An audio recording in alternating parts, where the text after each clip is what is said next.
এই কি হচ্ছে এখানে? ভাইয়া 2 মিনিট, আমি আমার বাচ্চাকে দুধ খাওয়াচ্ছি। এই এগুলো যা চলবে না, ওটা অটো যা।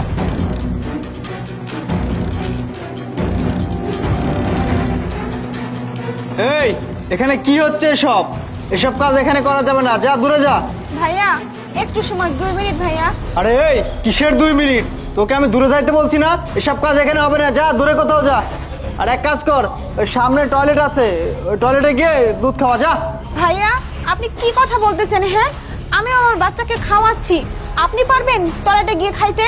কি রে, তুই একেতে আমার বাড়ির সামনে এগুলো খাওয়াচ্ছিস, আবার আমার মুখে মুখে তর্ক করতেছিস। এই তোরা যাইতে বলছি না, যা এখান থেকে, যা। আরে আরিফ, কি হয়েছে? এত চিৎকার করতেছিস কেন? আরে মা আর বইলো না, আর বাড়ি ঘর পায় না, আমাদের বাড়ির সামনে এসে বসে কই থেকে যে আসছে না, দেখো না ব্লাউজ তুলে কি সব করতেছে। আরে কি করতেছে মানে? ও বাচ্চার দুধ খাওয়াইতেছে, সমস্যা কি? আরে মা